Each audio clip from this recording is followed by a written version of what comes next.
the notification button and don't fail to like, comment and share with your friends and loved ones, most especially teenagers, teens workers, parents and teachers. Remember, you can always send in your questions to FAQ series with Uncle Uche at gmail.com. God bless you. Hello once again and welcome to my YouTube channel. This episode will be looking at questions relating to academics. And today's question we have: how do I improve my grades academically? How do I manage my time effectively to balance schoolwork and other activities? And how do I prepare for standardized tests like WAEC, SAT, GRE, and so on? Thank you very much for these sets of questions. I am very delighted. Alright, let's roll. Looking at the questions on academics, how do I manage my time effectively so that I will balance both schoolwork and my other chores?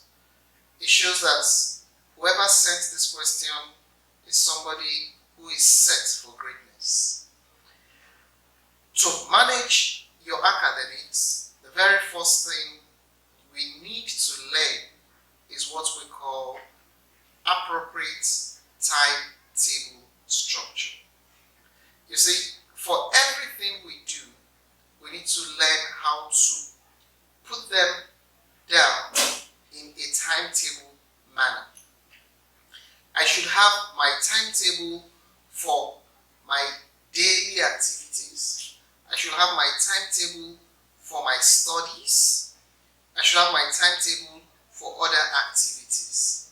So, if I'm able to have a timetable, I will structure everything I want to do. If you are a day student, meaning you go to school from the house on daily basis, you need to wake up in the morning, you need to do your home chores, you need to go to school, you need to come back, you need to read, you also need time for recreation, and at the same time, you need to rest. So, these are major factors that you need to consider. So, if I'm going to be drawing a timetable to manage my daily activities, I should capture all those things. What time do I wake up? 5:30, morning devotion, then morning chores, then get ready for school, then between the hours of 7:30 and probably 3-4, I'm in school. So by the time I come back from 4 or 4:30, I should have time to eat, do my chores at home, wash the dishes, bathe, wash my clothes for the next day, as in some cases, then make out time to also read and revise what you have learned other days, and also have time for recreation, watch TV or play games or rest, because it's part of development.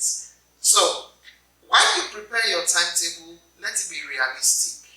Don't do it such that you choke up everything and there's no time for real things. So if I apportion my time appropriately, I will have time for other activities and also time for studies. Now, let everybody know your timetable. If you have a timetable, write it very well and paste it in your room, in your corner, where your parents and everybody will see. Now, most times, a lot of teenagers complain that our parents don't respect our timetable. Our parents don't respect our schedule. And the simple reason is that our parents have observed that we ourselves, we don't respect our timetable. And once you don't respect your timetable, your parents, consciously or otherwise, they wouldn't respect it. But if they discover that you respect your timetable, then they will be forced to align themselves with your timetable. So teach yourself to also also obey your timetable. I'm talking about the general timetable. And then we'll now go into the academic timetable, because this is what is going to help us answer the second question that talks about how do I improve my grades.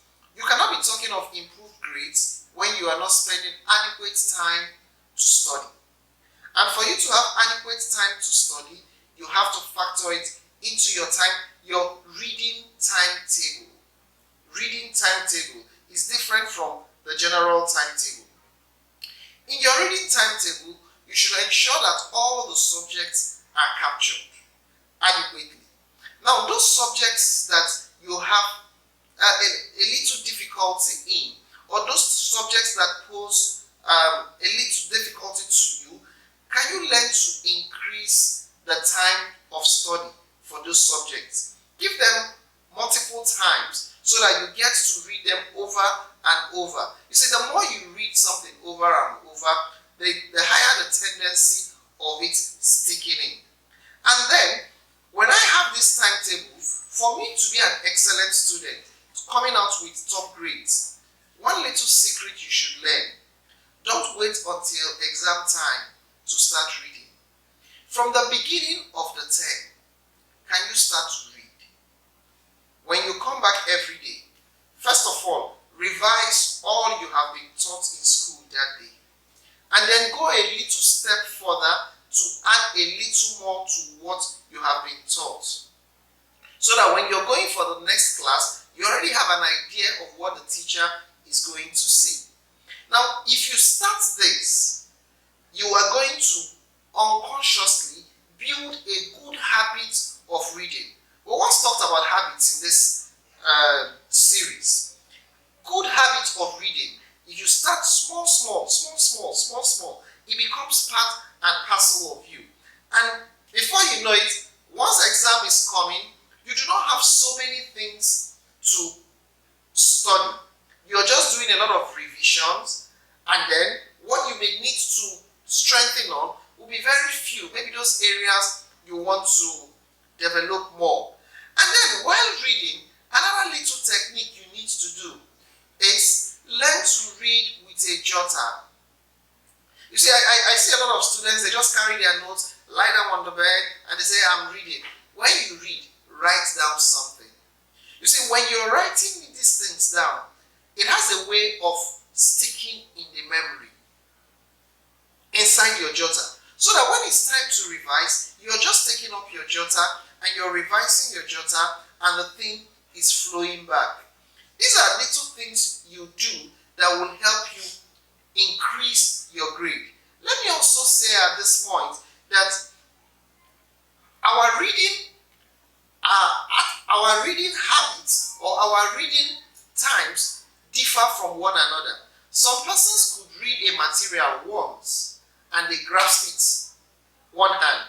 Some others will need to read it 2-3 times.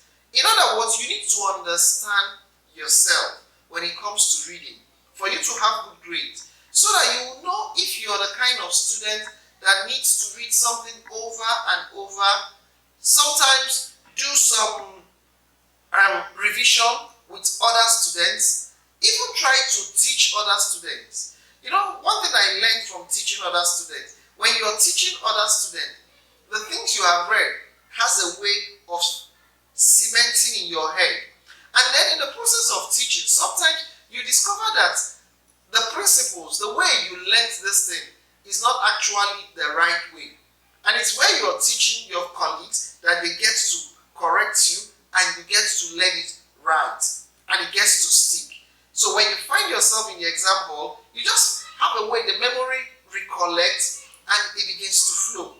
So if you follow this method, we'll be able to build up and have good grades. And finally, to prepare for special exams, there's nothing out of the ordinary in normal exams from special exams. The special exams is simply because they have been carved special, like WAEC, which is an exam you must write before you leave secondary school, like GRE, GMAT, and so on. Now, for these special exams, in some instances, it's not out of place if you get a tutor. What a tutor helps you to do is that they are people who have been guiding others through these special exams over time.